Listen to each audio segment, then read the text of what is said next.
I want to compare one more scripture here to this fruitful bough by well of Genesis. And we've looked at it before as it connects here to the book of Judges and the story about Samson. We find out that Samson is symbolic of the Danites.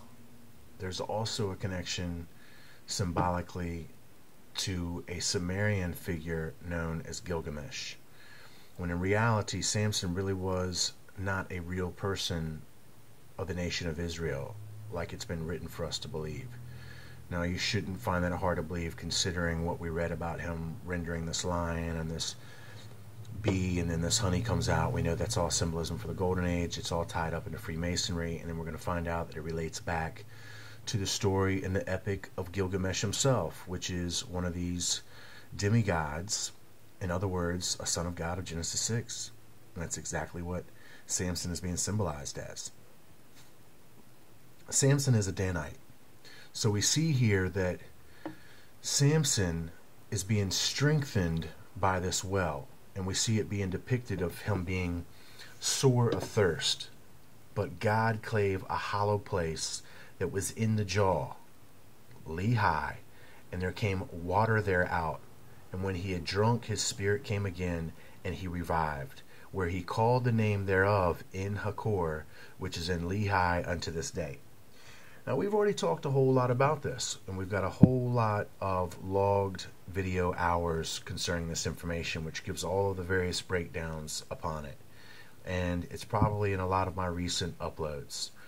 What I want you to understand here, that of course, we've got another connection here to this well or this spring being connected to this hollow place, this inner earth, this abyss, this hoary deep. This very same well of which Samson is being strengthened by is the very same well that the descendants of Joseph are being strengthened by. Now, it's important to understand this because we find out that the Danites are supposed to be the judge of this coming age.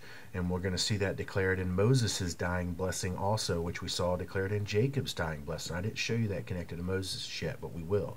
It describes Dan leaping as a young lion from Bashan. And we know that Bashan is the land of the giants. It literally means land of the giants. The king of Og from Bashan, who was a giant. It describes these Danites leaping forth as young lions from Bashan.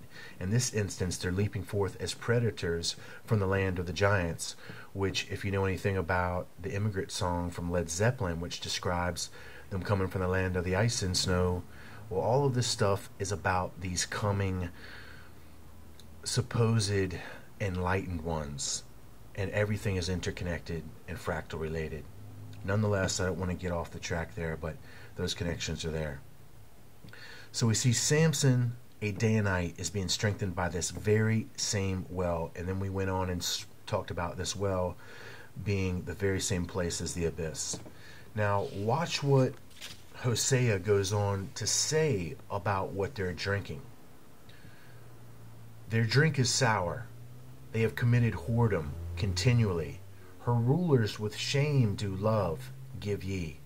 So Hosea is saying that this well that they're being fed from, that they're drinking from, these descendants of Ephraim and Manasseh, and now we're seeing the idolatry of the Danites come into play, and that now they're beginning to partake of this same well, symbolically partake of this knowledge from this light bearer, this wisdom giver, the knowledge bringer. Hosea is describing this drink as sour. Now, it's the very same drink that they're all being quenched from, and Hosea is hip to it and he understands it. Just like many of the prophets have been hip to it and understood it, but they've been put to death. And their words have been contorted and rearranged in such a way that you have no idea what they're truly talking about any longer. But many people have pleaded with the world to get them to see this truth, and to this day, many still don't.